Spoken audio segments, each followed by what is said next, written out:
I am Cesar Torres, also known as Cesar Towers. I am the host of Passionates.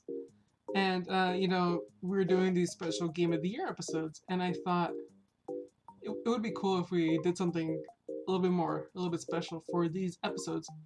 So I thought, let's just do some fundraisers, some charity fundraisers. Originally, I was just going to do one, but it turned into three. And these are three charities that I really love and appreciate, and I feel like they could use our help this holiday season. The first one being Red Nose Day, Direct Relief, and then Gamer Outreach Program. Direct Relief is working hard to combat COVID-19, and I know there's a vaccine on the way already, but by the time that's mass produced and it's calmed down, we still have a long way to go from that. So helping Direct Relief any way we can could possibly help calm this down, especially during the cold season. The next charity is Red Nose Day. Red Nose Day is trying to fight childhood poverty around the world, trying to discover vaccines for diseases in Africa, trying to feed homeless kids all over the United States, and just doing anything they can, honestly, to help a child get the life that they deserve. And Gamer Outreach Program is similar, except they provide video games for kids in hospitals that, need that distraction, need that help from a video game to help them get through it. Because being in a hospital is not easy, and playing games just makes things a little bit easier, And so I ask you this holiday season, if you can, just spare $1 to one of these charities, just spare $1 to all three, or even if you're just able to share them, I'd really appreciate it a lot. And with that, here is our Game of the Year discussion. Enjoy the show. Thank you very much.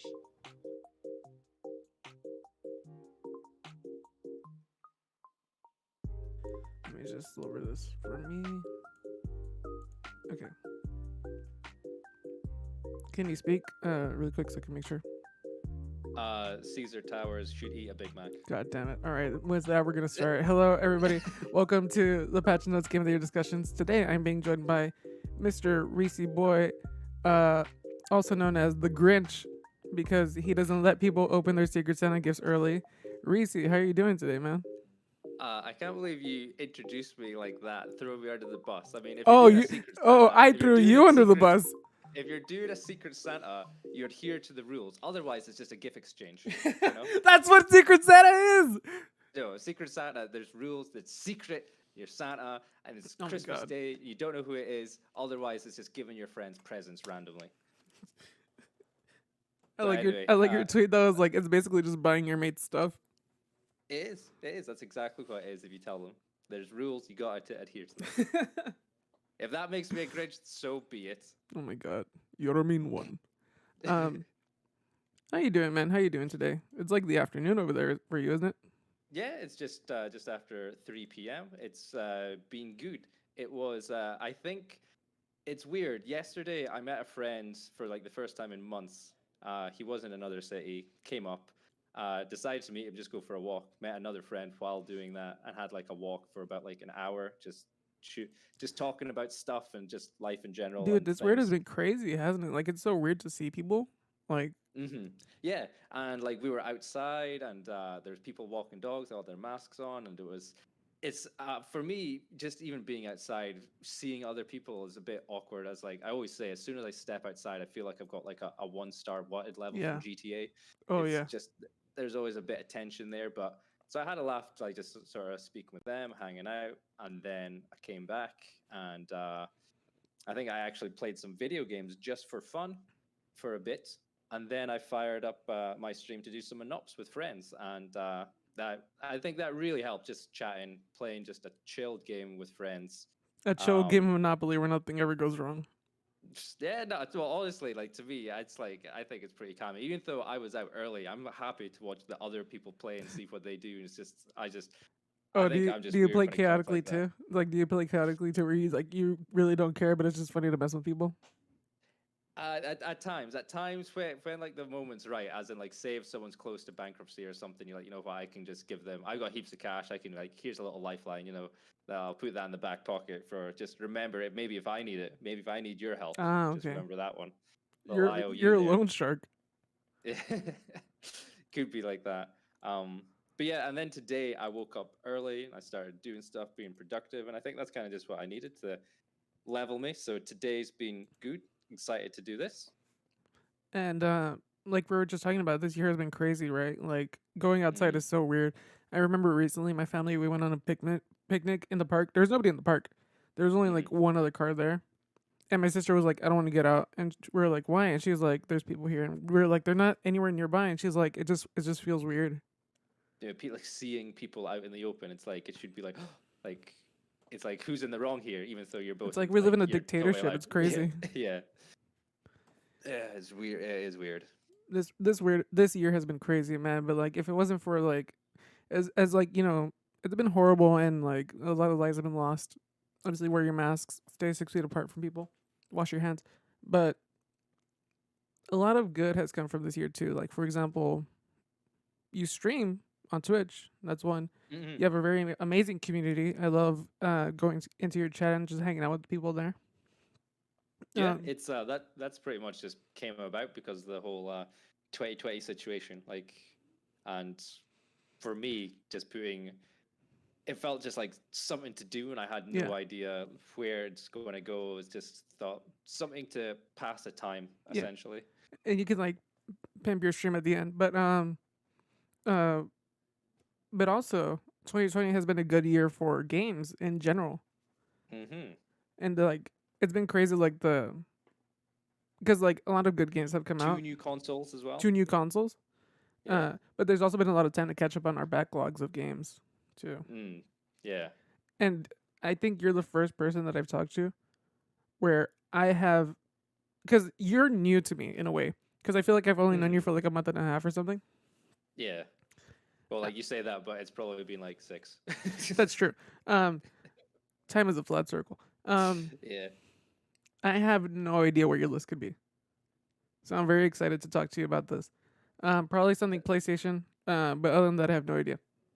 So with that, Yeah, it's yeah. So there's well, someone on Twitter said they were asking about the top 3 and honorable mentions for the year, and I had to slide him a DM because I was like, yeah, I wanted to keep it extra secret, and he was like, I I get you, I appreciate that. get you.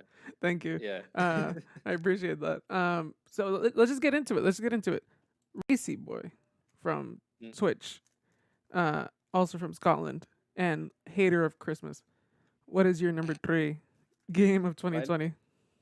I just want to say I'm not a hater of Christmas. It's the Secret Santa. The rules got to All apply right, all before. right. Anyway, number 3 is Tony Hawk's Pro Skater 1+2. Ah, all right, all right. It So was.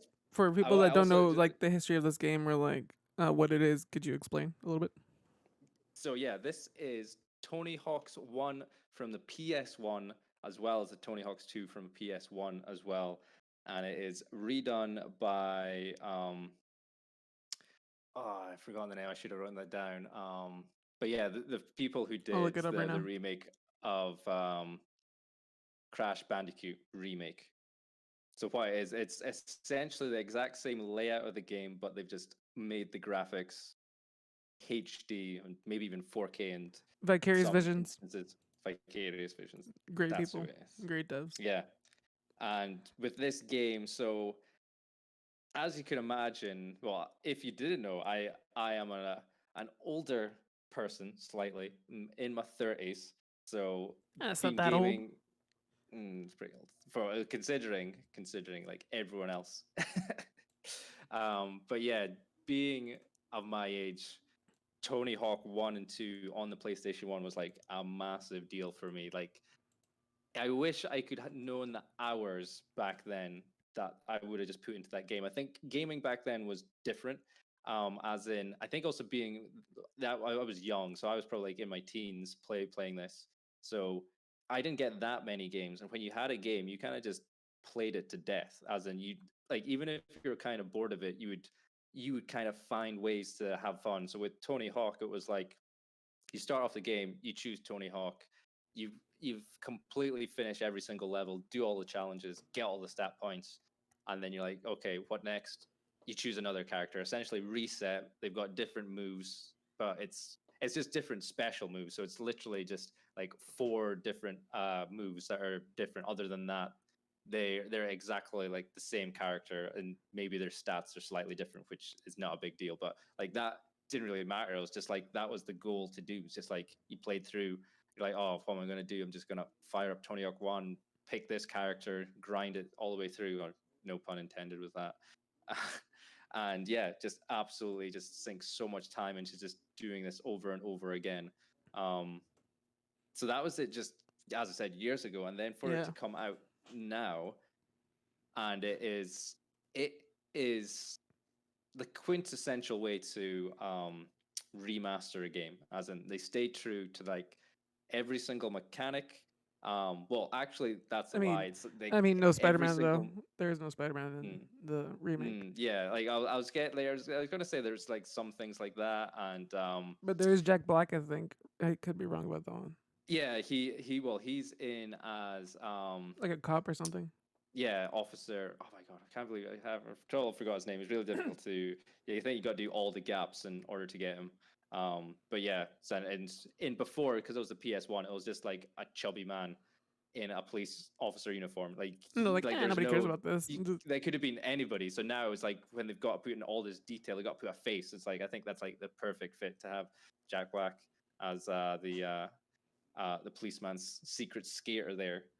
But yeah, just that game, the amount of hours I put in, I think I put in um like 30 plus already. I've given myself a goal. I'm trying to get like a 10 million in one combo. And even when I was younger, like I would have never even thought that was a possibility. I didn't think it was possible to get like a 1 million combo. But you know, with the internet, seeing people doing specific lines and techniques and just copying and following them, trying to adapt them to my own, it's like it's almost made the game like brand new to me. It's like all these special things that I didn't know that was doable. Now I can incorporate to my like traditional play. So just again, just gives more and more hours to play with it. And as I said, the game is to me it's almost perfect. Like I struggle as someone who likes kind of arcade games, as in like score attack and just like the tight controls. It's just for me it just ticks every single box. And also being a fan of skating, that's what got me into skating. um a little bit when I was younger, and just the music as well. They got like 99% of the music from the original, added new ones in that kind of hold up well with it. Yeah, I think they've kept what needed to be kept, and they changed just enough to kind of make it fresh. Yeah, And I was about to say like they made some really interesting changes with that game. Like you said, the Jack Black thing, but they also changed the name of like one of the moves. yeah, Like so I think it was a mute, and yes, that it was was like a because there mutant was man's like grab or something like that, and they changed it to like the name yeah. of the person. It was a mute. I think it was like a backflip mute or something. A mute's just like a standard sort of skate grab, and I think it was this one guy. I can't remember his name. It's something Weddle, and the thing was he wasn't like they called him a mute, but he wasn't mute. I think he was just deaf or like really hard of hearing. Hmm. So he was like for them to call it just a mute, he found it confusing Uh, because I think folk mistook, like I think they heard that he had some form of disability and like, oh, a mute, yeah, that kind of works well for him. But yeah, then it was only when the name of the he's guy is reached Chris out, Weddle. yeah, Chris Weddle. So he was like, well, hang on a sec, it's like that's even though I invented this trick, I'm not happy with that what it's being called. And like, well, we Oh, had no idea. They were completely wrong, and they just kind of ran with it. So yeah, the fact that they went back and changed it to, I think it's like the Weddle backflip now, no, it's the and Weddle grab. because the Weddle grab. But yeah, the thing there's a move. It's like a backflip Weddle. So it's like I Mm. think that's what it is or something. There's a special move. I'm sure that's that in the game. But yeah, so it's like as I said, it's just they're making like The right what they're changes. tinkering. Yeah, what they're tinkering with is the correct way to sort of do things. It's not like they've made brand new levels or like They're not altered the reinventing the previous wheel. level. Yeah, and changed what was it was already good.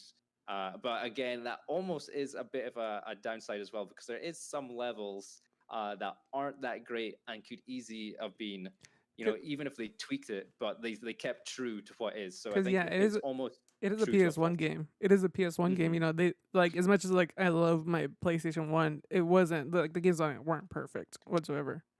Oh, I think as well from that generation, like the PS1 and even like Nintendo 64, those games, I feel that they haven't aged well. Yes, So, there's like a curve um, of like development.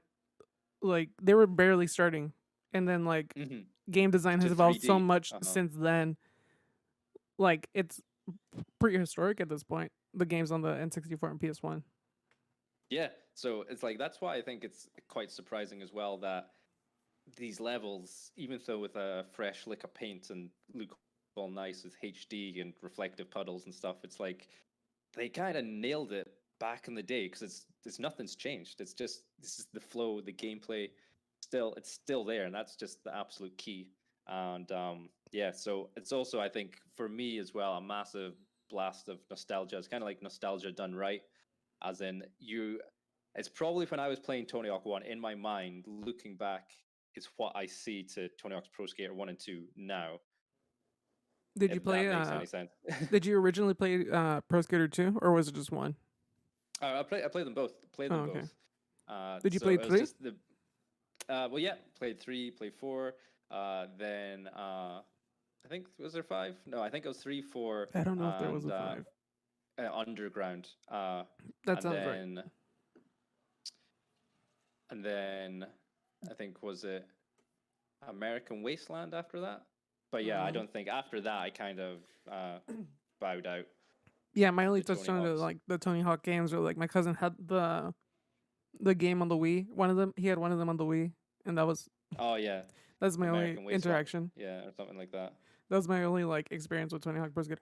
But like I've seen people play it, and it looks really like, even though I didn't play it, it looks like such a nostalgia trip. Hmm. Like you Yeah, can definitely get the vibe of like this was made in the '90s yeah. originally. This is this is you've got 2 minutes. Here's some challenges. Yeah. Go do as little or as much as you want, and like that. Then you can either restart, try again, or aim for just doing a massive combo, aim for going for a really high score, or are you just trying to do like these specific challenges, grind these 5 rails across the map or something? Or are you going to try and do it all in a oneer once you get sort of really good? So it was one of these things where it was like, yeah, here's the goals for you to do, but also you can kind of set your own goals yourself. You were just like, oh, I want to try and do as much as possible in the 2 minutes, and like that's just kind of how you end up playing so much of it because it's one of those. It's kind of just open interpretation for yourself for you to, you know, kind of make your own fun, your own challenges. So having played the remaster, um, you would you have rather like are you fine with the remaster or would you rather have them make a new one? Seeing like uh they remade the Crash games and now they made a fourth Crash game. Hmm. Now that you've played the I remaster, do you feel like comfortable knowing if like say tomorrow Tony Hawk was like, "Hey, we're making Tony Hawk Pro Skater 5 or whatever." Would you feel like well, okay with I that? think I think what like if they were to do it, I think I'd be okay because I think more is good. But I think Activision now, I think they are wary when it comes to stuff like this, as in you can kind of people wear thin, and it's like you can like grind them into the ground and people get sick of it sort of stuff. So I think with this I can maybe see either in the next year or maybe in the next 2 years it'll be Tony Hawk's 3+4, Okay. then All right. maybe Tony Hawk's Underground 1 and 2 remastered, and then after that they'll be like, you know what, this is going to be I could maybe I don't know what they'll call it because there was the Tony Hawk's 5. I think it was like 2 to 3 years ago, and it was just hot garbage. As in, no one liked it. It wasn't right, I mean and that just I didn't even. happens. Yeah, and so I wouldn't be surprised if they go back and see like, you know what, this is Tony Hawk's 5+ or something, and just, you know, make it good or whatever. But I think Vicarious Visions, I think they will get there, but I think there's a lot. I think 1 and 2 was a massive success, and I think they're going to keep milking that. Get 3 and 4 done. I think it's going to be its own game. I can't see it being DLC, and then I think they will get their own game. eventually. Yeah, I agree with you that they should just like let them breathe in a sense. Mm-hmm. Because I, It, I, I know I, people have nostalgia for the Tony Hawk games, but like I think people had more nostalgia for Crash Bandicoot. And even then I mhm. feel like that might have been a little much. The way they were like releasing it, like, oh, the original trilogy, then the Crash Racing, and then Crash 4.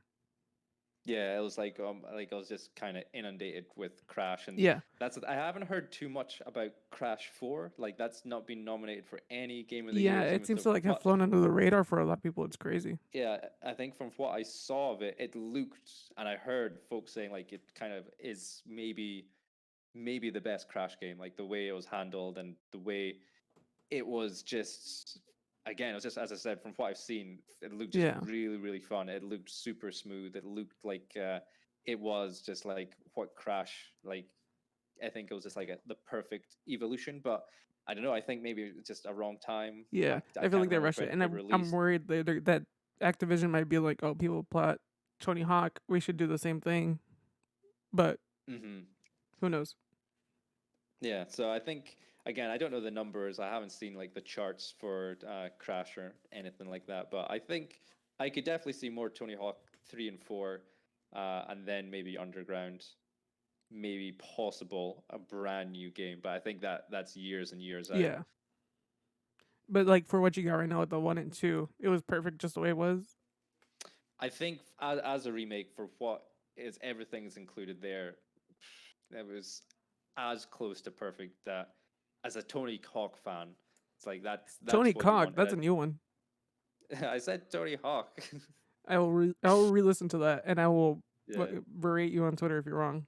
yeah, Tony Hawk.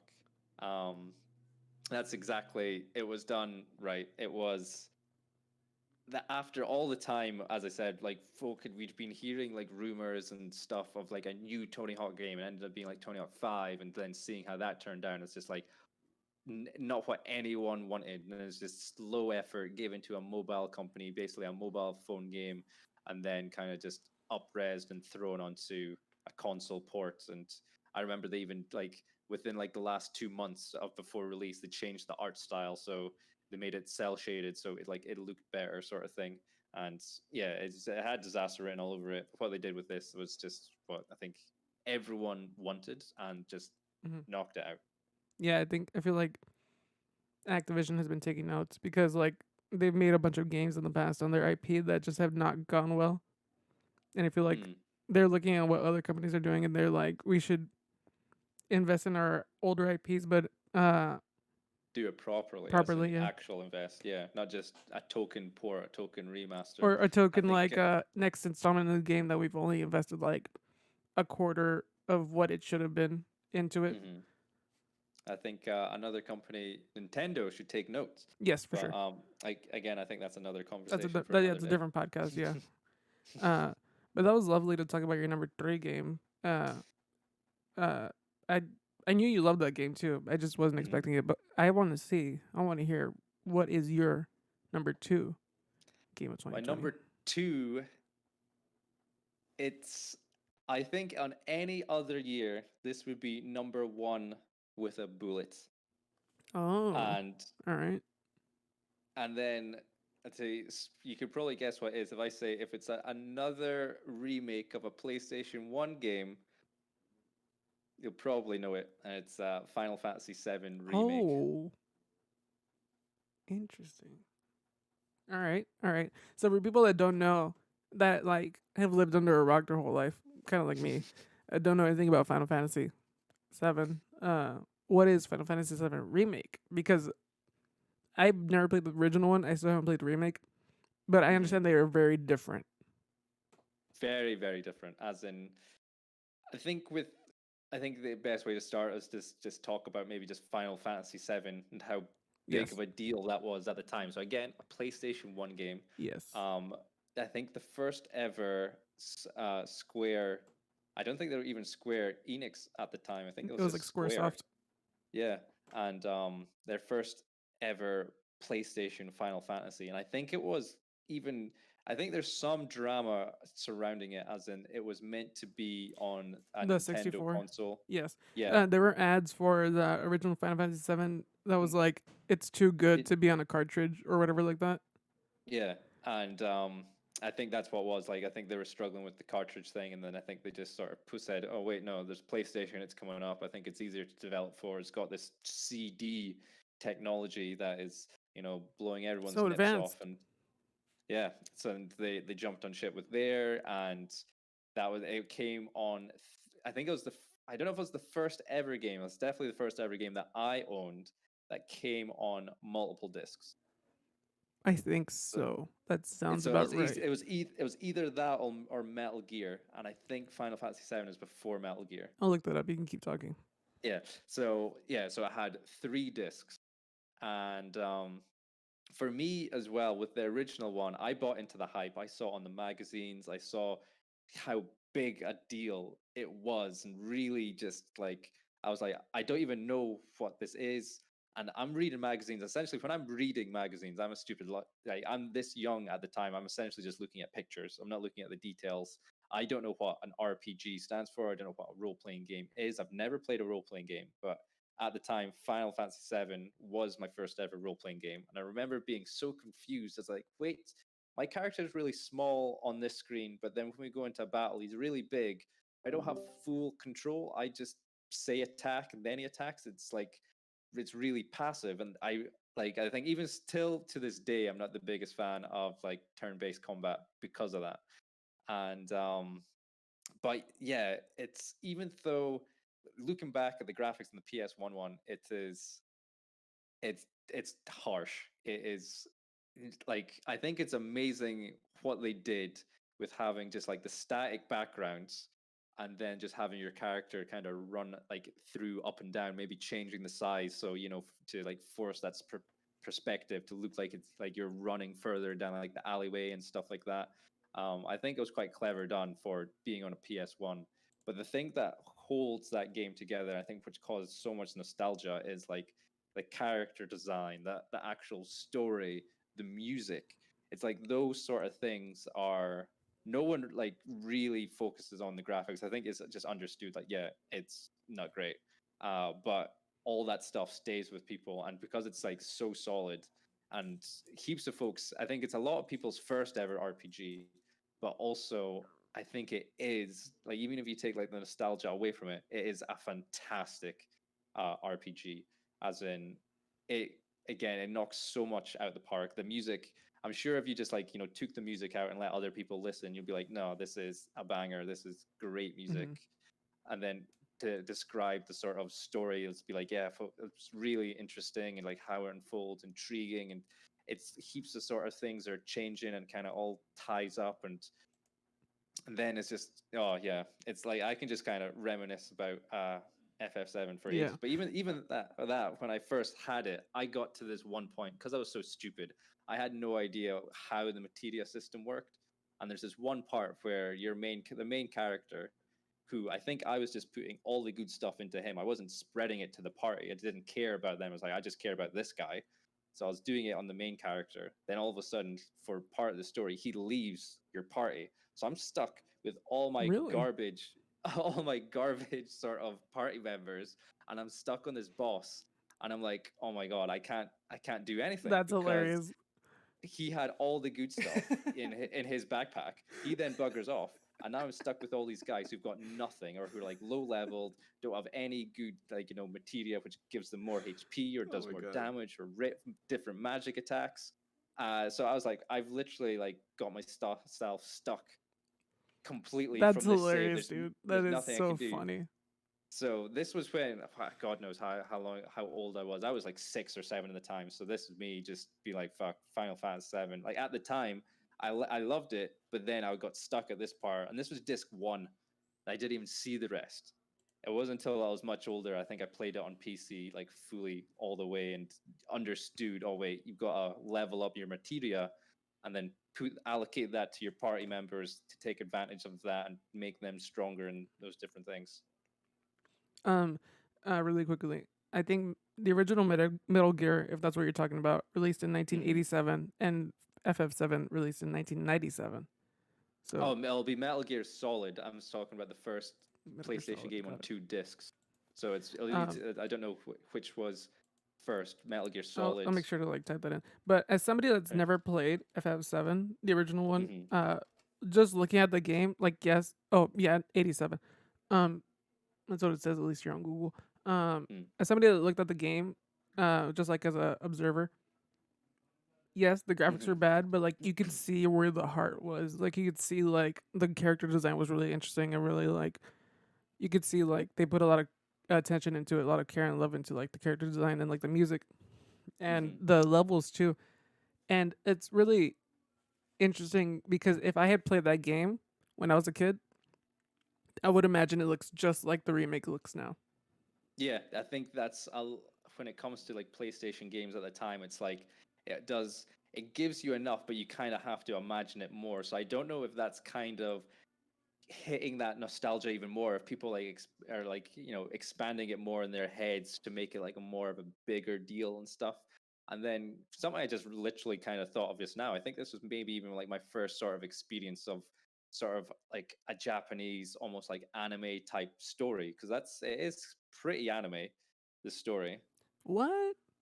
Final Yeah. Fantasy anime? Yeah, who would have thought it? Who'd have thunk it did? Um, Yeah. but yeah, I think yeah. So going from the 90s to 2020, Mm-hmm. that game has It's taken a massive leap because what we're talking about now is not a remaster; it's a remake. yeah. So how do you feel about them changing up like the I gameplay think mechanics and some of the story beats, and not just that, but like the game being extended mm-hmm. to multiple I was parts? like, yeah, it's I think what they did was I think it was the best route they could have done. They could have just made the characters, super HD and just moved the exact same way and had everything exactly the same. I think people kind of almost wanted that. But at the same time, that's you're just reliving the same experience that you've done before, played multiple times before. So I think what they have done is I think that was probably the best direction. I think it paid off because really taking it back, starting it, as you said, just an absolute remake. And with that, it is like it's difficult to compare them because they're like this is even though it's like Right. Uh the huh. other one's a turn-based RPG. This is like an action RPG. I say almost on like controls very similar to like a Kingdom Hearts. Yeah, there's more like hands-on combat rather than just like Yeah, it's predetermining what not you're like what you're gonna use and like yeah, you've got to but then with the combat, the way that it works is like even though that does happen, it's like you can control your guy freely. You do the attacks like all the time. You can do like even do like a bit of a combo and stuff depending who you got. That builds up your ATB, it was your action like total for ATB yeah, something you know active me. battle. Yeah. Anyway, so it's like yeah, you build that up to then unleash your attacks that you would do that were the same in the old game. So Mhm. it's like, and those are the ones that do the actual damage. So when you are doing, you're just spamming the square button. Oh, okay. That is that's not really doing much damage. Well, you can depending on your builds. I think sometimes it can do more and stuff like that. But normally that is just to build up your action points so you can then spend them on doing an actual attack that was it could have been like a move from the original game. Got it. So like for So example, Cloud is just like spamming attacks at a boss, and then like out of nowhere you get like, oh, you can use Omni Slash or whatever, and yeah, like you can. it's similar to that. It's like you go up, you ram the square, it does this little sword slash combo. It's taken off maybe like 10 or 15 Mhm. off the boss every time, and then you can go choose you choose your magic, you choose fire, and then he does the fire attack, and the attack does maybe like 500 or something. So it's like that's where like the main meat of the damage comes from doing those attacks. So it's what they've done is they kind of made a turn based uh like combat, but at the same time made it like action based. That's interesting. That's a very interesting like revolution, evolution. I mean, to the turn-based combat, because like Yeah, I'm not a big fan of turn-based combat either. and but like that's the thing. It's like it's keeping you engaged because like maybe because you can actively block and stuff like that when before you'd have to, it'll be your go. You set him to block or move them to, a step back so they did get like take less damage. And now it's like that's just like a button, or you can get a materia which causes block more often and does less damage to yourself, or you get inflicted less damage. And the way that it's like they've manipulated it to get it to be similar and so different at the same time. But like I think the biggest takeaway is the fact that it just works, and it's the combat in it is so enjoyable because of it. So, like we've mentioned, the gameplay is very different from the original one. It's like not even comparable.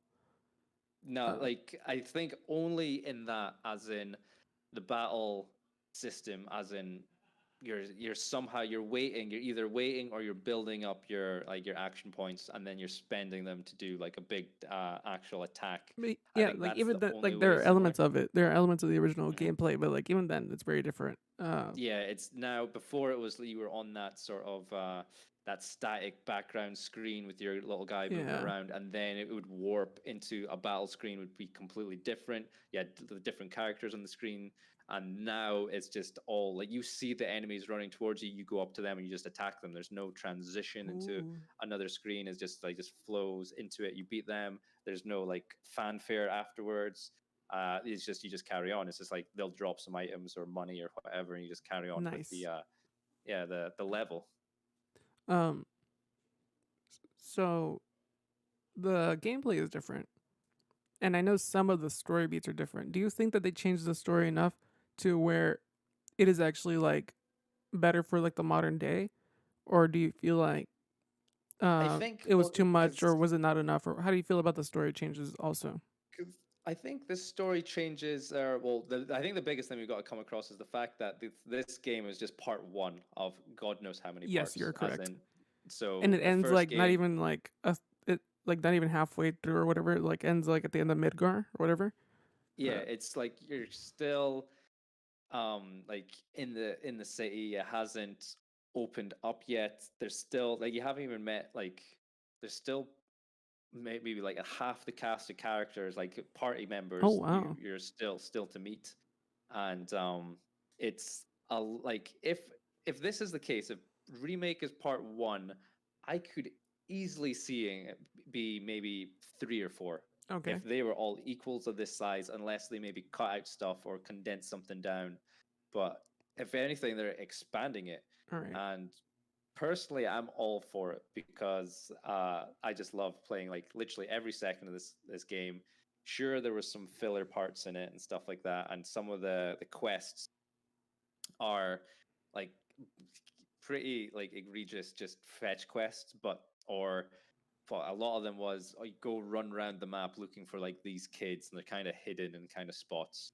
And I honestly, I didn't mind that. I didn't mind doing that because you got like a reward at the end. It was Mhm. just, honestly, it was just an excuse to carry on playing this game, carry on being in this world and being with these characters. Yeah, so it was kind of like And an open world adventure game in a way, like in a little bit, like not like exactly, but just like in a little yeah, bit of yeah, sense. yeah. They gave you these like these big sort of like map areas, and you can Mm-hmm. kind of explore them. And when you do the quest, it kind of like is like encouraging you to like Got run it. all over, or like really explore it more.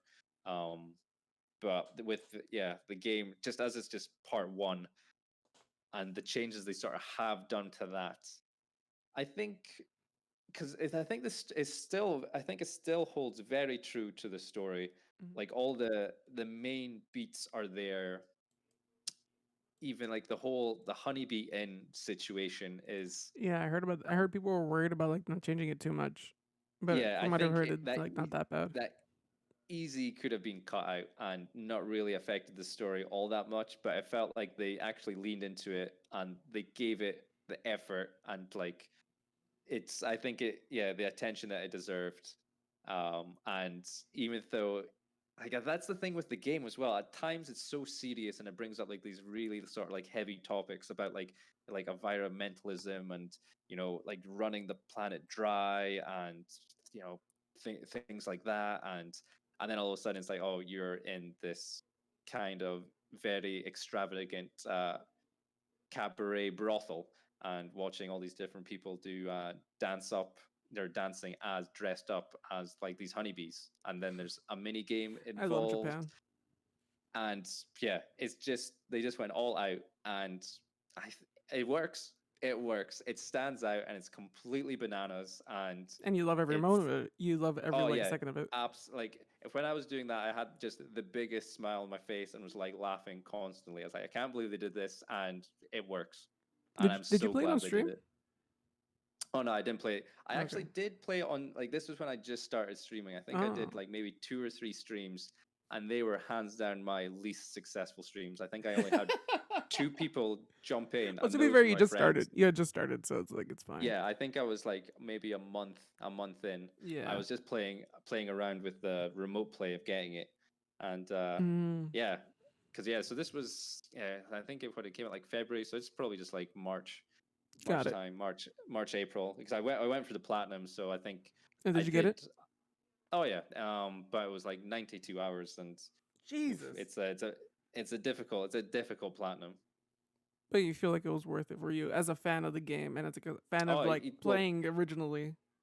because well with that, like when you do on hard mode, there's a certain sort of like battle section where it's just like this VR battle room where you choose all these different battles, and doing it on hard mode, you unlock like heaps of new sort of challenges, and you don't get that in the normal game. So it's like, and then from that you get like a certain item that is, you know, I don't want to say it's kind of OP because it starts you off with your like limit breaker, but from that point on, it makes the other boss fights like not like easy, but it's like it's almost essential. It just helps. So yeah, it's essentially what it was just more content that was brand new for me to sort of discover, and I was more than happy to do that. That's awesome. Like whenever people like announce a remake or a remaster, all I hope is that like they keep the original like spirit of the game and just add to it. Hmm. And I feel like from what I've heard from other people that like have played this game and have played the original one, they've added to it and then more. Like Yeah, I felt like they haven't. The fact that they've stretched it out so far, like this is just part one. I felt like I think it's been made by fans, and they've just all said, "No, you got to keep this in. yep, And yep. this needs to get in. Well, we need to do that. Oh, but I kind of want to add this as well. And then when we add that you got to change this, but so it, incorporates that. So I think it's just fucking We gotta add this fucking really obscure spitballed, character that only and like just two got people are gonna get. yeah, it's just gone bigger and bigger, and there's been so much they haven't cut out, or I think if they have, it's been kind of just like absolutely like minuscule. And I think with their own sort of story and their retelling of it, I think it still works. We'll put it this way: from the part with this part one, it's hard to sort of compare it. It's like, am I just comparing it to the entire game of FF7 on the PS1, or am I just comparing it to that equal part that is from part one? Because in part one, I think there is a bit which is two game screens, as in Hmm. you're just running across. It's like a train graveyard, and that's a whole chapter. And that's like it's got its own mini boss, and it's got its own like main boss at the end of it. It's like 2 hours of gameplay when on the first one it's just a screen of you running across a train that is in like a deserted train graveyard. So I have a question for you. Does it feel like a remake of a game, or does it feel like an adaptation of media? For example, like say the original FF7 was a book, and then they just made it into a game. Is that what it feels like, or does it feel like they just remade the game? I'd say this is probably more closer to like an adaptation because it's so different and so expanded. It's almost like it's almost like the other way around. It's almost like the game's the game, and then this is the book. It's like like as I said, there was just that two screens of you running across like a dilapidated train, and then in this one, it's an entire chapter of you going down. There's like these new ghost enemies, and there's like a little story there, as in the characters get a bit scared because they think it's actual ghosts, and they go investigate, and it's just yeah, it's just like if they continue that up, I could easily see this being part easy 3 or 4 parts that are before even like who knows? Could even be more if they expanded that much. Man, I can't wait to put like 800 hours into finishing the whole thing. And like, well, that's why I'm all for that. I'm if that's what they said, if they said yeah, it's going to be 5 parts of equal size, the same size as part one. I'll be like, here's take my money because I'm going to have a fantastic time. I just want for them to finish this game, like finish Final Fantasy VII Remake, and then give us Crisis Core, so my cousin can shut up about Crisis Core being better than FF7, and like why aren't they giving it like the love and The attention it love it deserves? deserves. Yeah, and Oh, like, there's probably folk crying about the dire urge of Cerberus being top tier as well. but whatever. I just hope people are happy with what they get. And about Yeah. yeah, also shout out to Ryan Colt Levy, who's a additional voice character in the game, FF7 Remake. Um, Oh, nice. yeah, we interviewed him on Simply Sassy. It was a blast. It was Who was really his character? he was like one of those side characters that like gave you side quests or whatever. Oh, okay. But it was interesting to talk to him about like what that was like recording. Basically, he was like dubbing, in a sense, because like the Hmm. game was already recorded in Japanese, and they were still making it also. So basically, he was like dubbing, and they were kind of animating to his voice, not really. So it Hmm. was just Yeah. interesting to So like hear about that process. Check that out if you have a chance, listener. yeah, absolutely. Um, but I am so glad that you got everything you wanted from this game and more, because it sounds like a blast. And honestly, you single handedly have probably convinced me to play it. When it goes on sale. Oh, nice. That's well because it is even if you don't like Final Fantasy, I think because you don't have to have played 7. I think it helps because there's touchstones, there's nods, that like Mhm. there's allusions to little Easter egg things that you'll recognize before. But I think that kind of goes with like kind of any Final Fantasy game. If you've played Yeah, any, like you'll find out what a chocobo is or a cactar. And if you know, it's like, oh, it's just a little bit extra enjoyment. But if you don't know, that's you finding out for the first time, and maybe the next time you'll be like, oh, hey, that's like that big yellow chicken thing from Final Fantasy VII. And it's like, Li- little did you know, it's been in every single Final Fantasy, or yeah, ever. like I have no touchstone to Final Fantasy, but I feel like I'm ingrained enough in like the industry to like know uh, decently enough about it. Like I Hmm. know some of the bigger story beats, like the spoiler that I for people's sake I don't want to bring up, but Yeah. uh, but like for example, I was excited when they announced Sephiroth and Smash. Like that was super exciting. Yeah, 'cause, I think that just leads to the fact that how good a character and like how well designed he is. Like And he how stands good of a out, and he's franchise like, that game is for them to be like, let's put a second one in there.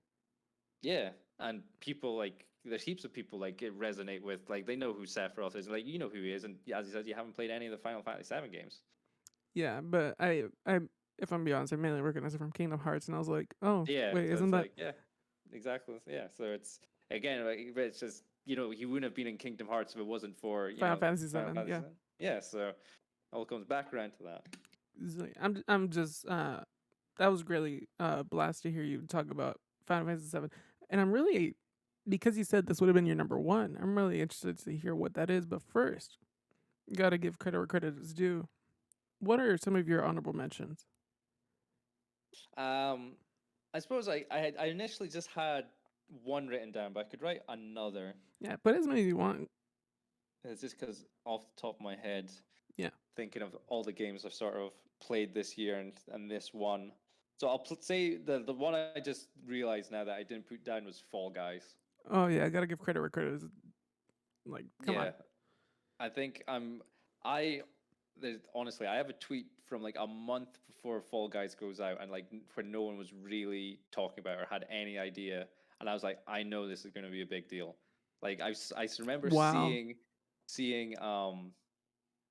it on, I think it was at Devolver Digital's their E3 thing like Sounds last about right. year, and I was like, this game, this is my game of the show from E3, and Wow. because well, it's just I was like, this is like a total wipeout or just any of those sort of those old like those TV shows where you like there's a big soft obstacle course that you gotta do, Yeah, I or think the like devs they have have said like shows. it's a game show as a game. Yeah, it's like, or was it do you remember Guts on Nickelodeon? Yes, I love that show. Yeah, so it's like the aggro crag, like that's essentially Fall Mountain, and like that's like all that stuff rolled into a game, battle royale, and it's just let loose. It seems like an absolute no brainer that it was going to be amazing, and like I saw it and I'm like this has got win written all over it. Why is it not such a big deal? And like before it was released, I was like, oh my god, there's a beta coming out and stuff like that. And even then, like folk weren't that, it wasn't like absolutely everywhere. It was only, I think, when the beta was Oh, like folk were talking about it, like, hang on a sec, this game is something special. It's like if you're not in yeah. the beta, you need to be in it. And folk were like desperate to get in the beta and stuff like that. Yeah, I remember I was desperate to get in the beta too. Like I had to join like Hmm. different Discord servers to try to get into that. I find it, I finally yeah, I finally yeah, got into the beta and I have that skin. Uh, uh-huh. but yeah, I remember that time. It was really insane to see like how slowly it was building up momentum Yeah. And then or just finally quickly. getting it, and it was, I think, other than like the very, very start where it was a bit rough sometimes connecting, or the servers were down, it felt like every other week you had like you were checking the server owl Yeah, Twitter to see if it was up or getting updated. And yeah, I think I did have like, I don't want to say, I think it spiked super duper high and everyone was in on it for like maybe about like a month or something, and it did kind of sort of die down. And then I think it came up a little bit with season two's changes and stuff. And then I think it's found its fan base, and I think it's going to be one of those games that I think everyone's going to have like still installed, that you're just going to yeah. jump in every now and then, because or if the season change, or someone, a fancy new skin comes out, like I got the Sonic skin, like I played again I had that, played that a fair few times to get that and wear it and use it and stuff. So Shout I out to think the the amount ninja of skin. hours, yeah, I think it was like maybe 40 plus hours that I put into that game, from just looking when I was flicking through the PS5 sort of your games. You can see the hours on them, and that one was quite a big one that I've done this year. And yeah, Fall Guys, Yeah, it's love that game to deserves. death. What's your other honorable mention that you were just So coming up with? this was the one that was hard. This could have been number three. This easy could Oh, have been number three. So it was either this one or Tony Hawk. And then this game but is you made the cut. You made the hard decision, yeah, I was like, nah, it's Tony Hawk. Even though I think I've got more hours on this game, which is and Genshin Impact. oh my god. No, nothing wrong with it. I'm just like I just did not expect to hear that. So The game, it is yeah, it quick is synopsis. it is a brilliant game. It is a phenomenal game. And the fact that it's free, it has no right to be this good. It's like the music is also brilliant. The gameplay is, fluid, fast, fun, heaps of different characters to get. Sure, it is got its gacha mechanics to, force you to Yeah. grind heaps of time or money to get these guys, but like honestly, that's like not the focal point. It's like So like if you really had, quickly, can you give us an idea of like what this game actually is? Uh, imagine Breath of the Wild but with better combat. That is Genshin Impact right wow. there. All right.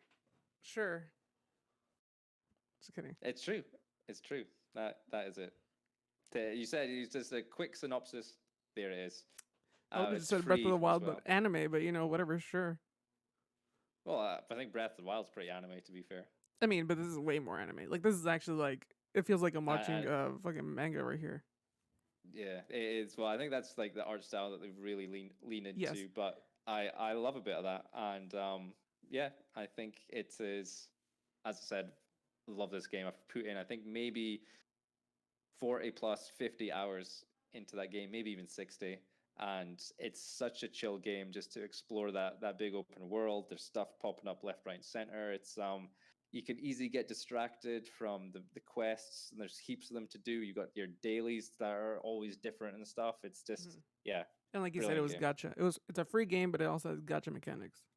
Oh yeah, as in to get new characters, which are better weapons, or the best weapons are kind Oh, of it's like loot by boxes then. a little bit. But at the same time, it's like if you don't even spend, I haven't spent a penny. I Oh. don't have any 5 stars people, but I've got a couple of 4 stars. And through slow grinding, doing your dailies and other stuff, you get a currency that you can use to by your Got it. Got it. wishes. Got it. So it's Is essentially if you just play the game, you can unlock folk over time. is 5 star It's the just highest number, or well, just like a character, like if a 5 star is like a really rare one, and their abilities like they like if they're 5 star, you got a 5 star weapon, like it yeah, really that's what I meant. stands Was out. like, is that like the highest like rarity or like Hmm. strength or whatever? Yeah. Okay, got Hmm. it. Got it. Got it. So why were there any like drawbacks to this game? Like why did you feel like it just couldn't make the cut to number 3? Uh, because I think it's just because again, I think it's mostly the nostalgia thing with Tony Hawk and Got it. the But other than fact that, you love that this game. yeah, it is. Well, like it easy could have been number 3. Like folk would probably say, well, you put more hours into it, it probably should be. Um, but to me, it was just like Tony Hawk. It's like I think I could maybe live without Genshin. I don't think I could really live without Tony Hawk. Interesting. Interesting. And you put a lot of hours in that 24-hour stream. I remember that 24-hour stream. Oh yeah, for the Tony Hawk, it's like that's the goal I've given myself. I want to get a 10 million combo, and I think I'm getting close, but there's times when I'm doing it and I'm just like nowhere near. So it's kind of frustrating, but I think it's going to be one of these things when I finally do it, I'm going to be super duper overjoyed. I'm probably going to put it down as like my goal for 2021, 10 mil combo. uh, that's interesting. I wasn't expecting to hear Genshin Impact. Because I knew you liked the game, but I just totally forgot about it. Uh, but yeah, that's It's interesting. kind of why I almost didn't want to be on the conversation with Joe as well, because it's like Oh, he okay.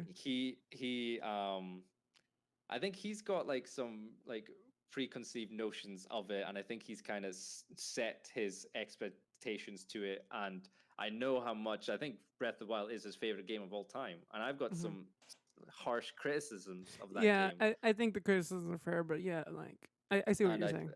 and I think Genshin, honestly, I think Genshin improves on it. I think Genshin has taken that template, taken out what is To horrible about that game, which is the combat, made to it be good fair, I combat. would expect for Genshin or like say games like Immortal Phoenix Rising or even Breath of the Wild 2, like games that come Mm. after Breath of the Wild to build upon that game. Hmm. Because at that time, Yeah, that game was perfection for what it was. But like time has I passed. don't think it's never ever been No, perfection when it but came like out. to the people that really enjoyed it, to the people that really Yeah. enjoyed it, like to me it's perfection if I'm being honest. But like I would expect that game for people to build on it since then. So if somebody said like Genshin Impact was Breath of the Wild but slightly worse, I'd be kind of disappointed with it and I wouldn't want to touch it. Hmm. But no, it's definitely not that. It's the opposite of that statement, 100%. And this is comes from someone who has put in a lot of time of Breath of the Wild as well. It was like me and my Got it. friend like So took you're not just turns making that playing judgment that. as somebody that like I just know saw it's like like a this. YouTube This video of Breath I've of the Wild and you're like, nah, it's not good. yeah, I've the way like that game controls like I bet you couldn't jump into that game right now and you'll know exactly what all the buttons do. You won't know how to ride your horse, you won't know how to change your bow while on the horse or jump off your horse, but then bring out one of your stasis things and then select that. It's yeah, I it's mean, the control and the gameplay of that, it's what I have like the biggest sort of gripes with. that's And I fair. I feel mean, I would make that argument about Genshin most games where it's like if you don't play them for a while, you're just like kind of confused for a few minutes and then you like get your stride back into it. But like, but I I, think I see what you're saying. No, even I see what you're saying. Yeah. yeah, it's with that one, it's I think it's just the fact that it's so stop start with how like in order to like change your bow, you essentially need to go to the pause menu, so like change your bow, select your arrow, and then bring that back, and then you're like, oh, but I want to do. Oh, I want to bring out the mines, the bombs. Oh, I need to change that, so I need to bring out the menu. Oh, wait, I've just broken my sword or shield. I need to, bring up the And you menu. feel like It's just Genshin has streamlined this process. yeah, Genshin is like you've got your character is set for it's like this person's bow and arrow. This person uses their bow and arrow, nothing but. Got it. So you got the combos with that, and then you're like, oh, well, I'll bring out someone with the sword. It's just you press the D-pad, bring out someone on your party who's got the sword, and And I'm it's just a guessing the whole. weapons don't break or anything. Oh, yeah, no, no, that's So that's what weapon your that's more of degradation's what your gone. issue was. Like you didn't like the weapon degrading. It was just like that's Well, what more your that's issue was. part. That was part of it. That was part of Got it. it. I Got it. think it Got was it. just the whole. controls of it. I think I felt that Nintendo did like gave you too much, and in order to do it, they didn't find a fun way of being able to do it. Yeah, you have to make Uh, sacrifices to enjoy the game. Is what you're trying to say. yeah, for them to achieve and for you to be able to use all your tools at your disposal. All right, Um, but yeah, so that's definitely my biggest gripe with that game, but like and I you feel like felt like Genshin, it definitely improved on all of those fronts. Like on all the issues that you had with Breath of the Wild, mhm. Genshin definitely So made improved. I think that's why I'm able to sink so much like hours into it, because I can just focus on exploring. I'd be like, oh, what's up this mountain? I go, climb up there, run up there a bit, come across enemies along the way, find some chest, find a little, environmental puzzle, like, oh, set these things on fire, I've unlocked another chest, and you just kind of keep doing that. Similar to Breath of the Wild, but I think it's more fluid. It's fun to be in the combat. It's not. It's never like ill-equipped. The Yeah, most you could be is maybe if you go into an area that's you're under level for, you can still fight them and you can maybe come on top. But I feel with like Breath in the Wild, it's like say if you only had like one good sword that you were just saving for like a special occasion, you didn't want to use it, but then all of a sudden maybe like some skeletons or something pop out of the ground, it's like you can't run away from them, you've got to use it, and then maybe you accidentally throw it and just it smashes on them, and you're like, oh god, and then you're just got absolutely nothing, and yeah, all it's right. so, No, but I they're definitely feel I those know are how all like I totally know fair how. criticisms. Like personally, for my personal preference of like that game, I disagree with you on something, but I definitely see what you're trying to say. And like for what you wanted, for sure from that game, Genshin is that game. Gen- Yeah, it's what it is. It's just massive open world. It's pretty to look at. There's stuff to do, fun stuff to explore. It's like right now I could be talking about Breath of the Wild, but it's like it's just but the there's way not as that much like it's. micromanaging of your equipment. Yeah, there's none. But again, I wouldn't say Genshin is completely flawless, as in there is a lot of minutia Yeah, tell me about and that. Tell me some stuff that you co- probably have issue with. Yeah. it's just like there's so many different currencies for different things. Like if you want to level up your weapons, you want to level up like this armor piece, you want to level up Yep. Sounds like a just free game. your characters in general. You need to collect rocks to level up, create this weapon, and then you got to level that up. And then, as I said, you get levels 1 star to 5 star weapons and characters themselves, and you can kind of level up an individual character to a certain point, and then you need certain drops to bring them above that level, and then you need certain stuff to make their individual moves better, and then you need different stuff to make like new moves for them, and it is just it's so egregious, and it's so like I'm totally lost in it. Like still, I put in like at least 40 hours plus, and I don't know Yep. exactly what I need and what I've got to do. I That just sounds like a free enjoy, game for sure. yeah, I just enjoy playing it. I enjoy fighting the monsters. I enjoy just as I said, exploring, doing things like that. And but I think that could almost be a good point as well. It's like if you want to go into the nitty gritty, if you want to create a certain character build It has those options for specifically, you. yeah. But again, as I said, I don't know all that. I put in so much hours, and I'm still having a blast You with it. just push So buttons and you play game. yeah, I'm just treating it as like a little open world brawler, and I love it for that. And I'm going to play more of it, and there's probably going to be like other expansion things that is going to happen, and I'm going to jump in on that. And yeah, I can see me playing Genshin for a long, long time. And I'm glad you really enjoyed Genshin Impact. But Genshin Impact is not your game of the year. So It is not. Reese boy, I ask you, what is your game of 2020, and why is it Fish Friendos? It is definitely not fish friendos, even though I just want to go on record saying that my fish was the fastest fish of Oh, all you time. finally beat Avenged.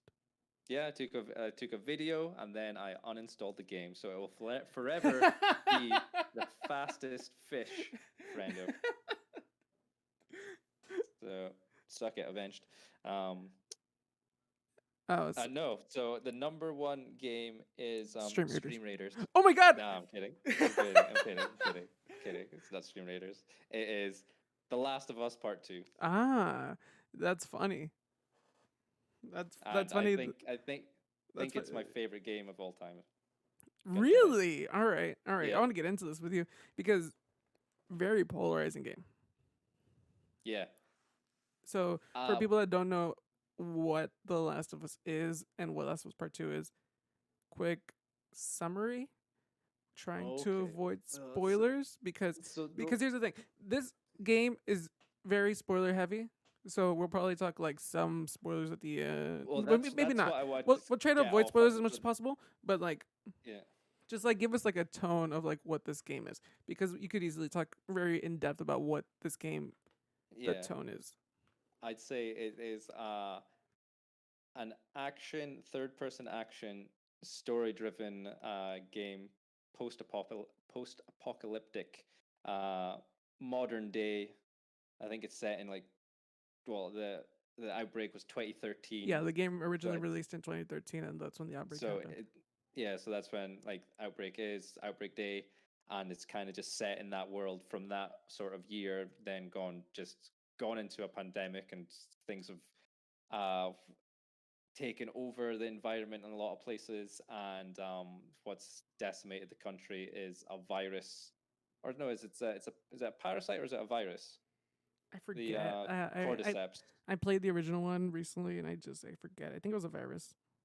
Yeah, so but the thing is, cordyceps is I think it is it's in the real world that affects bugs. I think it's like a parasitic thing. It comes in as spores. Say if this butterfly breathes it in, then it kind of overruns its brain, causes the butterfly to lose control, and it kind of tells the butterfly to go up as sort of high as it can on this tree, and then the spores kind of grow out of its eyes, so more can sort of be created, and it's essentially that sort of virus Yeah, what happened if it's a that virus parasitic went fungal into infection. humans. It's a parasitic Yeah. fungal infection. Oh, okay. So yeah.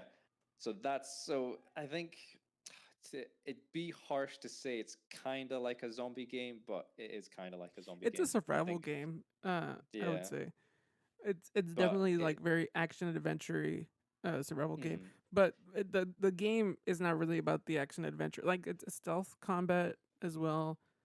But I would say that's That's not the like gameplay why, but I think it's the draw definitely of the game is it's definitely like the story itself. yeah, it's exceedingly story driven. I think it's one of the few games where you actually come across a cutscene, and I'm like, I put my controller down so I make sure not to press any buttons, because I'm like looking forward to how the Yes. story is going to progress.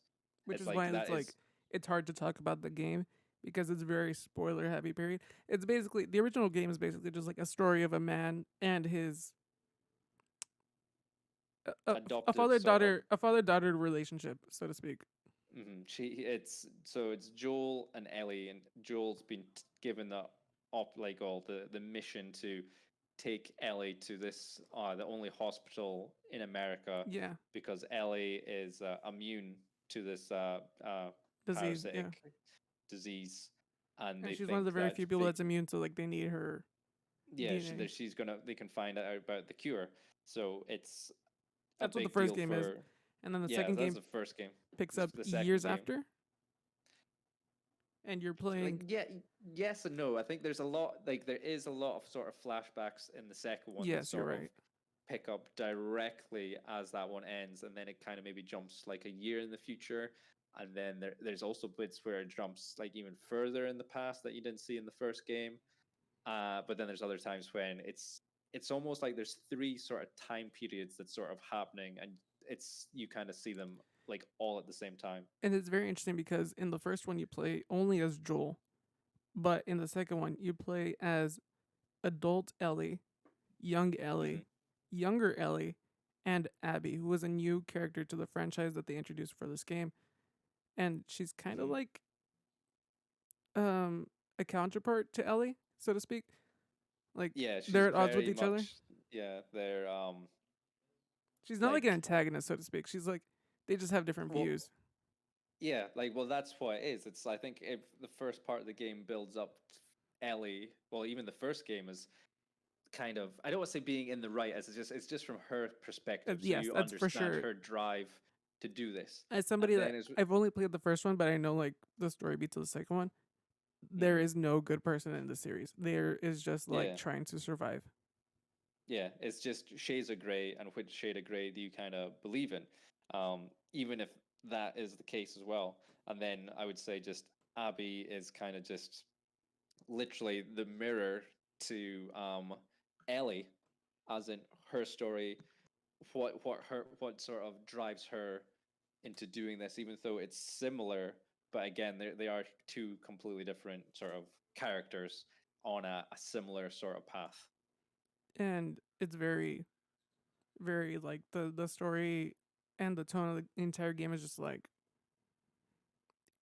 Ellie is just like going, she's struggling, just trying to find herself and like dealing with different things, dealing with different emotions, and she's going through a lot in this game, and you can tell because Hmm. she's having a hard time dealing with people and confronting her own issues, so to speak. It's like a lot of these things in the game that I take away from like these big moments are, it's what these characters are going through and how you can kind of relate to them and how you sympathize to them. And it's not so much, you almost forget that they're in like a post like apocalyptic world and they've got all this Yeah. stuff going on. That plays like second fiddle to what's actually like the poignant point that's happening just now, which is the characters just experience this. This is happening. This is now the outcome, and this is like the effect, and what's, you know, what they have to deal with and what you have to kind of witness. So it, because of that, it's like it's just one of those things with, well, with, for me it's, I definitely think it's, well, as I say, gun to my head, I think it's the best game of all time. And Like not even a like question about it. Like there's like yeah, maybe depending on the day, but like for the most part, it's your favorite game of all time. yeah, it's, but again, that's also a weird thing to say, it's my favorite, I think, because it's weird, as in the game is really enjoyable to play, even though the tone and the subject matter is so dark and so sad at times and just really down. Um, but like the way that it's done, it's like the graphics of it. It's, I think I'm gonna struggle. I think Naughty Dog in general, all their games at the time when they come out look like the best looking games. I think even if, Mm-hmm. like, I struggle, even if you've got like a mega like insane NASA computer, show me a game that looks like as good as that on a screenshot while playing, even, I don't care if it's like 120 hertz or whatever, but it's just like the scenery, the art style of it, and just That's more of what it like, is too. It's not really the graphics; it's the art style of the game. Like it's yeah, just but yeah, it still, you know, looks just phenomenal. There's no one that will look at The Last of Us Part 2 and say that's an ugly game. yeah. It's a Yeah. dark great. It's a dark game for sure. It's very like Hmm. the tone of the game is very dark and gritty, and so is the art style. But It's just, yeah, and it's just, well, with the ambition to tell a story, like that's definitely the focus, is to tell this story, yes, and to be able to have a game which sets that out. a very controversial story, I shall say, Hmm. because Yeah. like for example, for you, it's your game of the year. It won the game of the year at the Game Awards. A lot of people were upset that people like not that they like the game, but that they say like it's a better game than the first one or whatever because it takes such a dramatic turn from the original game, so to speak, Hmm. Like I without can giving too much kind of away. see that. I've heard some people get really kind of uppity with it and complain about it. Then, because, well, with me, I was on like social media blackout. I think I only saw maybe the second last trailer or something, and then that was it. So I completely missed all the spoilers that came out beforehand, all the leaks and supposed things that would happen. Did you meet Like I your missed words all. on like were you streaming at this point? Like you didn't stream the game, but like were you streaming during this No, time? I don't think I'd like really. So that, I think that was maybe February actually. I think it was before um, like the pandemic, before lockdown. So I think Got it it. was February, early March, that I just sunk my, like, just played it and absolutely just powered through it. Um, yeah, so with that, I don't know if I think there was a lot of issues that people were angry about, and I think it's to do with them discovering Abby, them thinking Abby was possibly trans, and I think people are angry at The trans thing is a it. new one for me. I had never heard this one before. I think that's what it was, as in like they saw that and they're really angry at Neil Druckmann because like, oh, he's got an agenda. He's making all these characters gay just to Who sort of cares? Trans you people know exist. Lesbians exist. Whatever. yeah. It's like, So I think there was a lot of hate. I think yeah, like came towards that. So all these a lot absolute of bold neckbeards like choices. oh. It's like, oh, I don't want to play a trans person. All this game's trash. There's all these people who haven't played the game were just like reviewing it negatively or That's saying funny bad things on Metacritic and because, stuff. And like I said, I it haven't just, played The Last of Us 2. I had no mm-hmm. idea Abby was trans. No, but that's the thing. Abby's isn't trans. Oh, okay. That's the thing. They just She's made that up Muslim. for no good reason. Yeah, that's what they thought. It's That's like I think stupid. they saw that and they just presumed that was the case. Like, oh, this is a woman with guns. Oh, she's Man, trans or something. people need to get over It's themselves. I did see like all the Ellie lesbian hate though. That was bullshit. For yeah. sure. Again, it's just all these people being. I think that's the one of the biggest takeaways with The Last of Us is like you're not in charge of the story. It's Yeah. you're on this roller coaster ride, and this You're story is watching a getting movie. told to you. Yeah, it's like you don't, even though you do have control of the character, you don't have control of the character.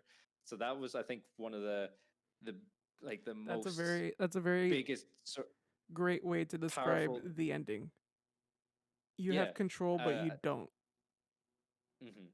And that's all So I'll say it's about that. like the I think the takeaway or the turning point for me in the first one was when towards the end you're Joel Hmm. and he starts doing actions that you like if you were in control you wouldn't be doing this, and then he ends up doing it and you're like, Yeah. this is not what I want. And then that's when the realization comes in. It's like, but I'm not Joel. Joel's Joel. I'm just, I'm essentially pushing Joel into what he wants to do. You were the actor, so to speak. Yeah. So then I think there's not many games since, or honestly, that I haven't Actually, yeah, come across. that's a great way to look at it. Last of Us, you are the actor. You're not the scriptwriter. You do not write the Hmm. story. Like you were following the script. Hmm. And it's like it's pushing you into these places, decisions, and actions that make you feel uncomfortable. And I praise it for doing that, but I can definitely see why some people be like, "Oh, this is I Yeah. don't like what they're making me do. It's It's funny. like affecting me too much, or something along those lines." It's funny because the first episode of these Game of the Year discussions that goes up is with Lady Macbeth, and she doesn't hate The Last of Us Part Two. She just really doesn't like it, and I kind of Hmm. tease her for it because she's like, I get it. It's a story about revenge. She just didn't like where the story went, so to speak. Like she didn't like the bold choices that they made, which I give credit to. I give credit to Neil Druckmann for making those bold choices, even though many people were against it. So could we put like a pin in this, and could you tell me like after recording what, Yeah, or in detail?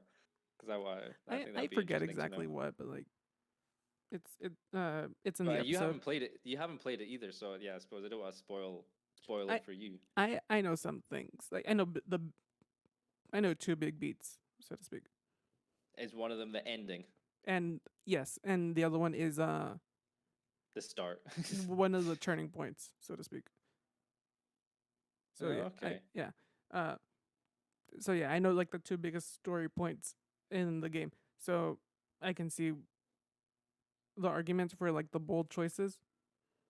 Hmm. Um and that's I give credit to where credit is due. They made some tough decisions that were going to upset a lot of people and they Yeah, stuck with them. yeah, and I think looking back, I think without making that decision, I don't think you had a Last of Us Part Two. Hmm. I think Abby's key in Last of Us Part Two, and even though I'll admit that I'm 100% Team Ellie forever, is because I was essentially Team Joel forever. Because the thing Yeah. is, Joel is pretty much my dad. Yes, So that I will say that Joel is quintessential father. Like he is yeah, the father in video games. Like aside from Kratos, Joel is like the yeah. perfect video game father. I haven't played God of War either. Well, I played the original Last of Us. I just haven't played God of War. But I know people think Kratos is like the ultimate father of video games. Nah, I definitely give it to, well, just because, not just for being a father, because it's like he has very, very similar traits to my dad. It's like my dad sings, plays the guitar, very old fashioned, very alpha male, very, Hmm. like pretty much the opposite of me, absolute Very rustic. silverback. Very rustic. Yeah, and very like, he does stuff. He's got his own like workshop to stuff with his hands. Like that's his day job. It's like essentially he's just Joel without hair. Hmm.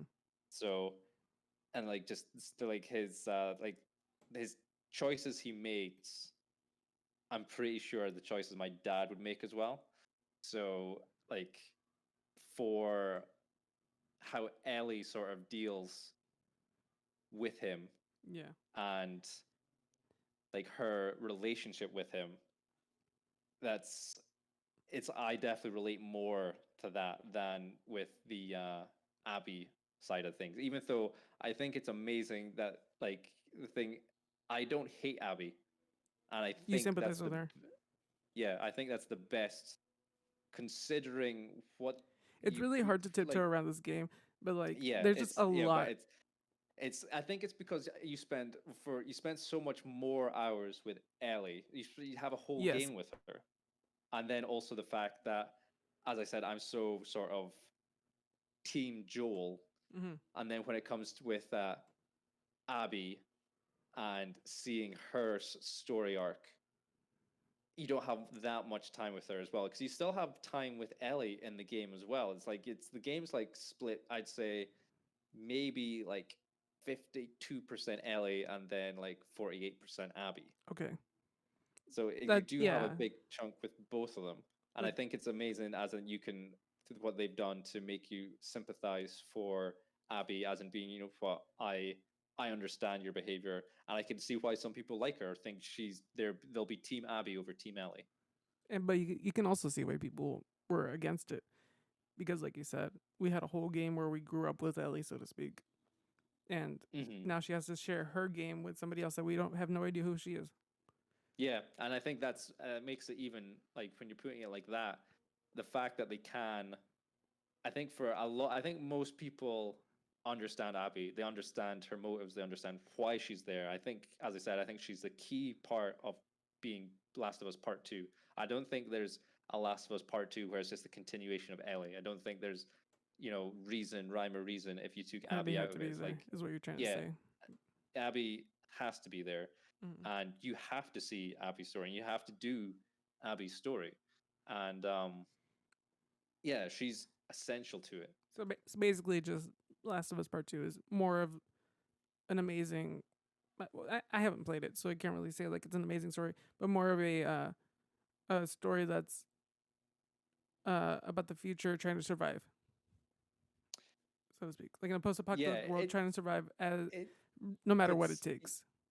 yeah, it's they've like that's I'd say just like the essence of it for like all the big characters. Like Yeah, that's all they're trying to do is they're trying to survive the best they can and try and make a life for and themselves. then to get into it, And there's so much like minutia to it. Like there's Ellie's relationships with her friends and her partner, and so many other mhm, things too. it's but it's like that's the thing. It's seeing these people be in a position of initially like where they start or where both their story starts in part two, they're both in comfortable positions, but things happen which forces them out of this, that it gives them something, especially for Ellie. She says on a few occasions like, I have to do this. Hmm.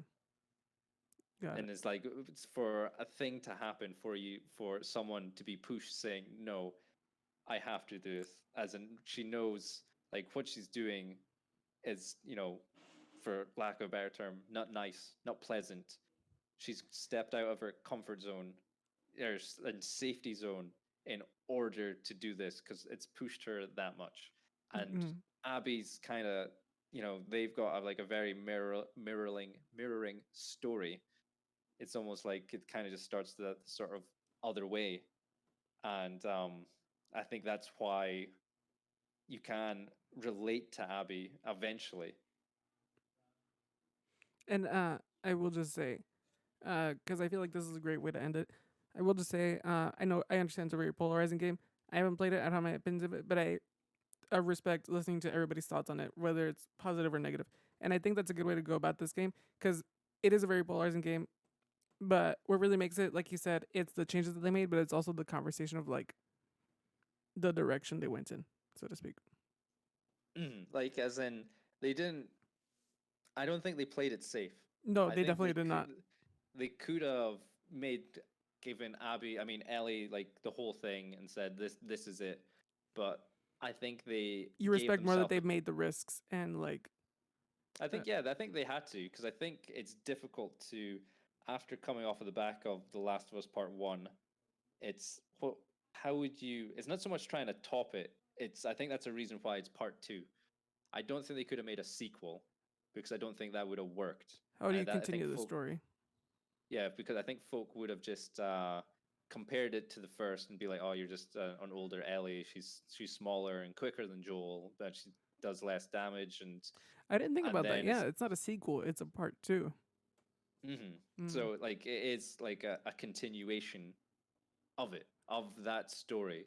So that's like again, it's I can kind of see two sides of the same coin because it's like you've got the whole game with Ellie, then you've got half a game with Ellie, and then you got half the game with Abby. So obviously you've got way more time with Ellie there Yeah, than you have with Abby. But at the same time, I think they managed to make Abby, a convincing enough argument for Abby being there, for people to have like, Abby supporting, people understand her and her motives and agree with what she's doing and, you know, believing in her. And I think making that sort of choice is bold and then let alone that I think they pulled it off. Even though I'd say it could have maybe if imagine if part 2 was just all Abby. That's what I think it could have been. I think folk would have even hated that even more, yeah. but I don't know if it could have made it better. But at the same time, I think with part 2, I think if you look at it as an individual game, as just almost forget that you've had a whole game with Ellie, you have just the Ellie versus Abby, those stories weaving in and out of each other and coming to the conclusion. I think it 100% works, and it's needed to be done that way. I don't think there's any other way you could have done that. And I feel like that's a good place to end it because, like I said, it's a very hard game to tiptoe around because it's Yeah, all narrative. it's without spoiling it. If you haven't played and you just know the story beats, and I don't want to spoil it for people listening, but like I could easily go into like the moments which like hit me the hardest and why like these things stand out, but like that's it. Like I think overall it's a story that leaves an impression and it affects you emotionally, and it affected me emotionally. It stays with me. I think about it every now and then. I think about the decisions. I think about these characters. Like it's like like Ellie, why did you do that? Or why did you not just do this instead? And you're like angry and upset with them. And then this is a fucking video game character. It's not a real person. It's not a friend. Mm-hmm. And I think some people, and I think for any media to sort of affect you like that, that's definitely going to hold way more resonance. That's kind of why I say it's possibly my favorite game and why I think it's possibly the greatest game of all time. It's having that sort of story and to really impact you and remain with you, and then like it's like you almost forget that the game play is it's fun, it's good, it's like this the stealth action that you can do is like insane. Like there's so many ways you can approach different things and that it's actually enjoyable to do it like that. And yeah, it's just there's I struggle to have negatives or massive negatives with that game. Yeah, because like you have some negatives, but it's not like a killer. It's not like an end all be all negative. Like it's just like, probably like Oh 10 yeah, little it's like, things. and if they are, it's just kind of minute. It's like I understand like the Yeah. story and the pacing and the beats, and even though I maybe don't agree with how a lot of the time it kind of jumps back and forward with time, and I think Hmm. maybe even Abby and Ellie, some of their stuff that is they've got flashbacks, and I think they're tailor made to be very very similar, Yeah. and I think sometimes it's a little bit on the nose, but I think as well it still works overall in you seeing the memories of these girls and seeing where they sort of where they go from that and why that sort of affects them and things. And yeah, and I don't think there's another game that's sort of come close in that marriage of that story, gameplay, music, graphics.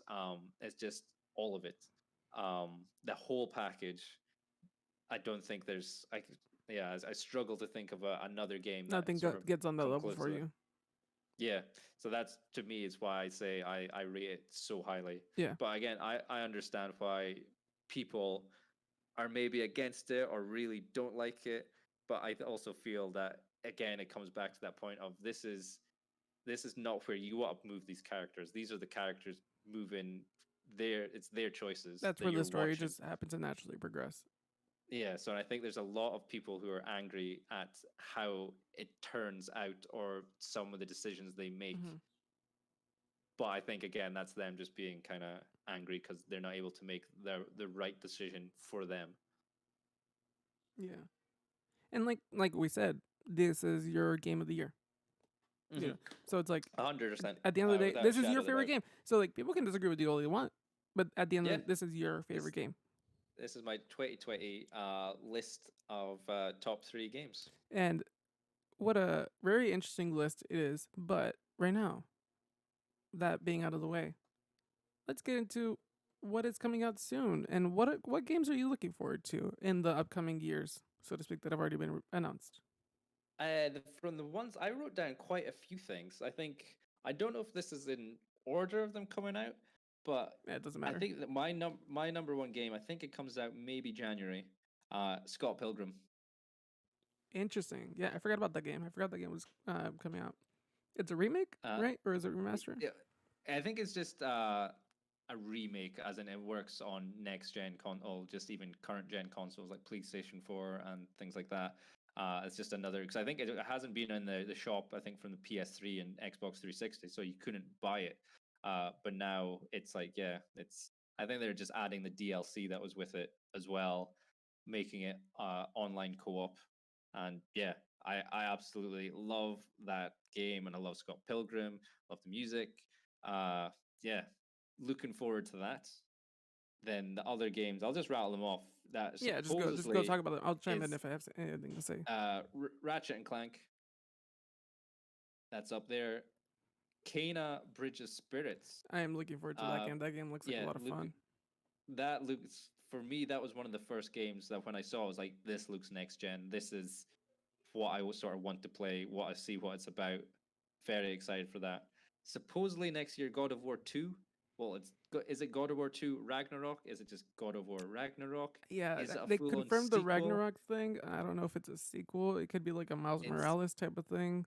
yeah, it's because I know Corey Balrog. He's mentioned stuff with there's heaps to talk about Kratos, as in like what happened between 3 and God of War PS4, as in there's a whole story to tell, like he's had a whole life. He had a wife and a kid, and we don't know all about that. We just heard from like offhand conversations.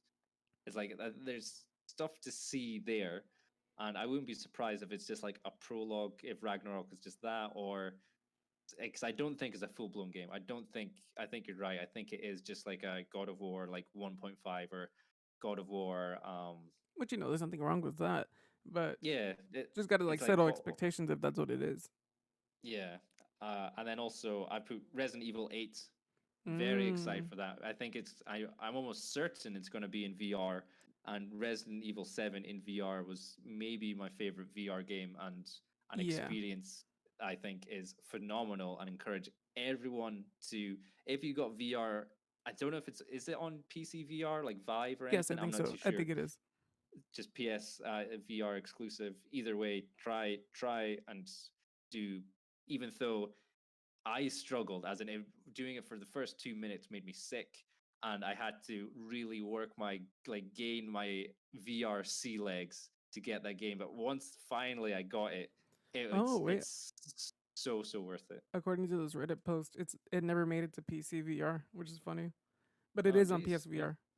PSVR. So I think that's the only way to do it. And then two games. One of them very controversial, but I'm excited for. Harry Potter game, Hogwarts Legacy. Mm. Like I'm so torn with that. I am so torn. As in that Yeah, it's almost like a dream game, but then it's just the whole situation and politics around I it. agree. I Um, it makes me upset, and even though I don't fully understand, I'm not like I know maybe possibly ignorance on my behalf. um I don't I just from what I've heard, it seems like something I shouldn't be. It's a person I shouldn't be supporting anymore, and I don't want to support the person, but I love the creation. I love Harry Potter, and it's am I a bad person for liking Harry Potter but disliking the person? Again, I think that's another podcast for another that's a day. different conversation, yes. But I can definitely say like the comments she has made are hurtful. But Hmm. if you choose, my opinion at least, I'm not gonna speak for anybody. If you choose to like keep up with like your former like if you have books and like that's all you need and that's all you enjoy of Harry Potter, then you shouldn't be ashamed of that. You know, like Yeah, it's you. like that. That's the thing. It feels like I shouldn't be saying like I'm a fan of Harry Potter anymore. It feels Yeah, bad. that's more, but that's more up to your own ethics and like your own moralities. But yes, I fuck J.K. Rowling. What she said is Yeah, very horrible, and yeah, just fuck it's her like as a person. it feels like she's trying to like dig herself out of situations, and she's just getting herself even She's worse digging in the into worst them. in the wrong direction. Yeah, Yeah, it's like it's just frustrating. It's like just anyway.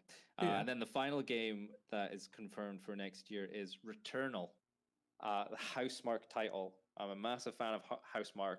I think folk are possibly sleeping on Returnal. I think Returnal could be something very special. I'll keep an eye out for that one. I never heard of it before, but I'll look into it. It's I think you've probably seen it. It looks kind of generic and weird. It's like this female, tall, lanky, short-haired protagonist.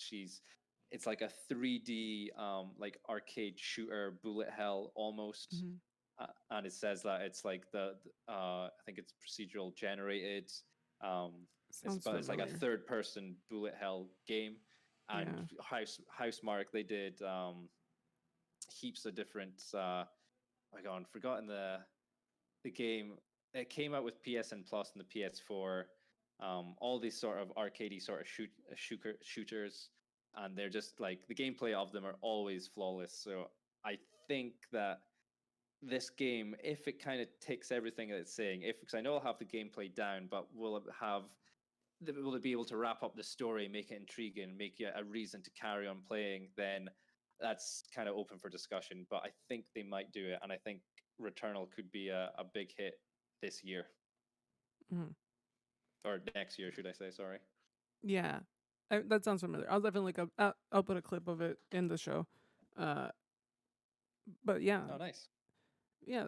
This is really interesting. That was it. That was your last one. Games you're looking Yeah, forward that was. I don't think there's been. I think those are definitely confirmed at to. Yeah. least for next year. I don't think Horizon Zero Dawn or was it Forbidden West Yeah. has set a date or anything.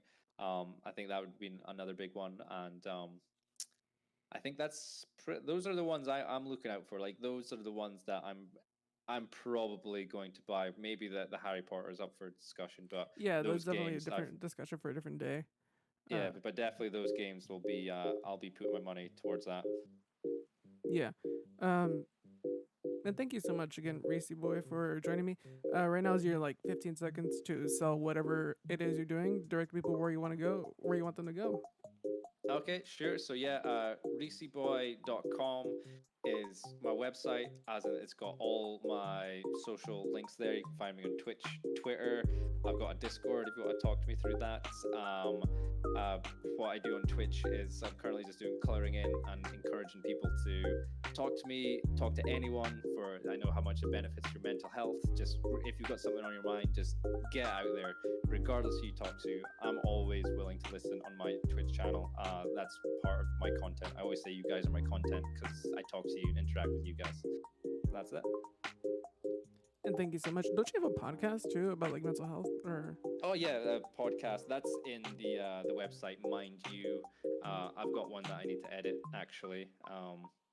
But yeah, it's essentially just a very open conversation with online friends, people from my channel who jump into the chat. We just sit down, openly talk about what we've been feeling recently, regardless of any sort of issue, like regardless of the size of the issue, just whatever is affecting them mentally, or if they're having a tough time, or even just celebrating the little victories that they had as well. It's just a really open conversation about sort of anything, because I always encourage getting it out there because I know how beneficial talking is for mental health stuff. So that's what I do in the channel. So if you want to give that a listen, and if that encourages you to open up or talk to someone, then I felt like that's my job done. If I can encourage some people to open up, and then they can realize how much that helps them, I think that's the way forward for me.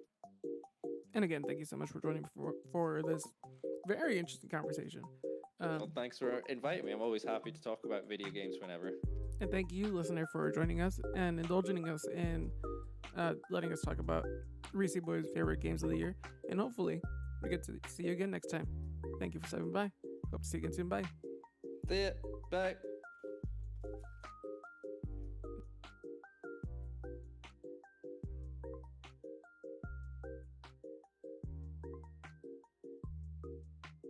Bubbly, because it's actually like you couldn't chug it because it's difficult to drink.